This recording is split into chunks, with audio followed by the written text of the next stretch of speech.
Today, I'm going to be talking about a topic that has been of interest to me for a long time.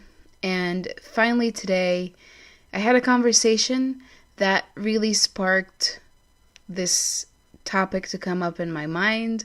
I started thinking about it, and I was like, okay, I'm going to put together a video because I need to share these ideas. So, here it is: how to choose a good mentor.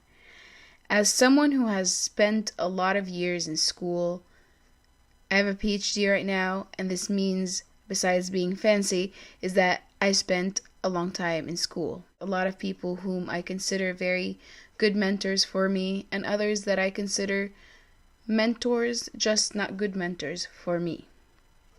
And I'm going to start off by defining what is a mentor. So a mentor is an experienced or trusted advisor. And that means that they have experience, that you trust them, or they're trustworthy in their field or in their area of expertise, and they provide advice. I have broken down a few questions that you can ask yourself before even approaching somebody that you could consider a mentor for you, a good mentor for you.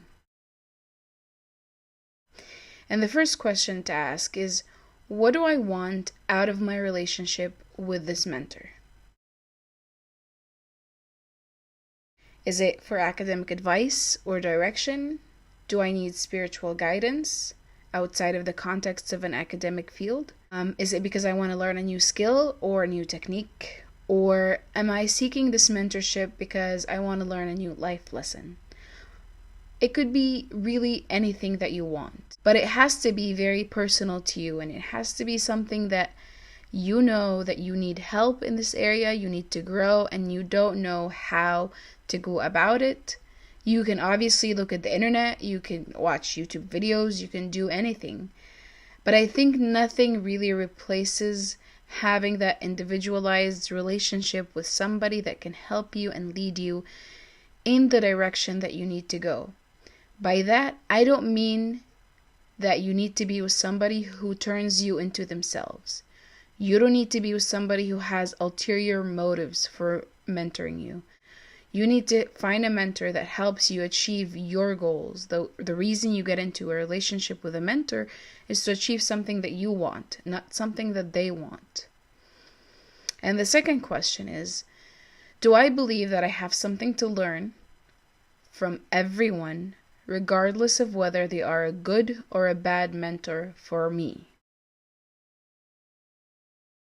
And this is key because I think that we can all learn from everybody all the time. We can learn from somebody who's doing something good that maybe we can do something similar. If we observe somebody or learn something from somebody that we don't like and it's a bad thing, then we learn not to do that thing. So there's always a way to learn something from every relationship and every encounter. And this is a belief that I think has to be ingrained in us before we go about into any mentoring relationship. And the next question is more about your comfort. Am I comfortable approaching this person for advice? And then the last thing, which I think will be very helpful for you to actually learn, grow, and achieve your dreams and goals, is to ask yourself, does that person exhibit genuine interest in the well-being of others?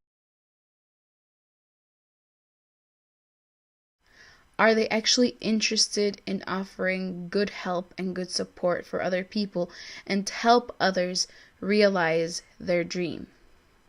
So all of these things you do before approaching somebody for mentorship.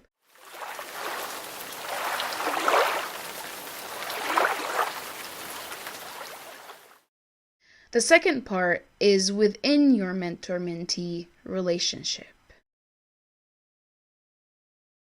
This is a point where you've already received some advice, you've shared with that person some of your interests, your goals, and your dreams, and why you're even in that relationship with them, and you've already established a relationship. But within that relationship, you can still ask yourself, am I comfortable sharing with my mentor my successes and failures, dreams and goals, without being afraid of their anger, criticism, not critique? Critique is good. Am I afraid of their anger, criticism, negative feedback, ridicule, or disappointment?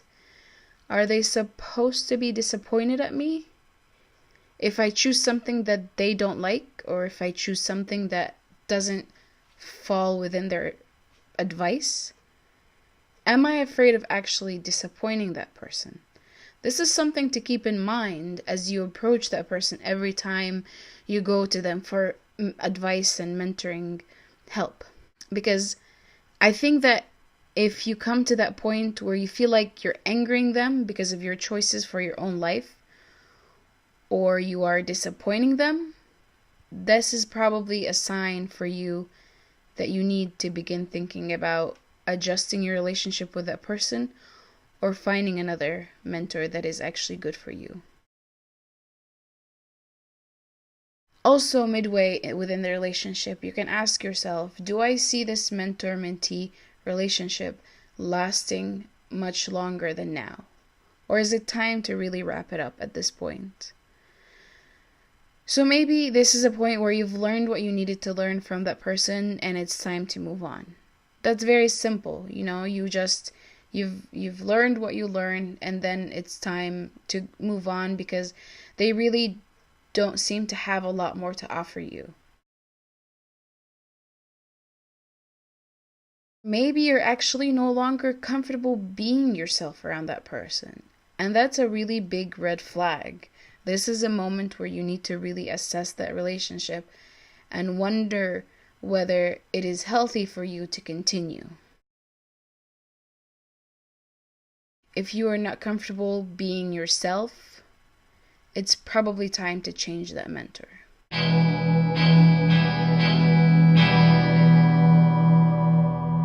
Well, I hope this helped you figure out how to choose mentors in different areas of your life, whether academic, spiritual, or technical, or in any kind of path that you choose to have mentors. And I hope that if you have any questions or comments, you can leave them in the comments section. Feel free to subscribe and like my channel. Thank you.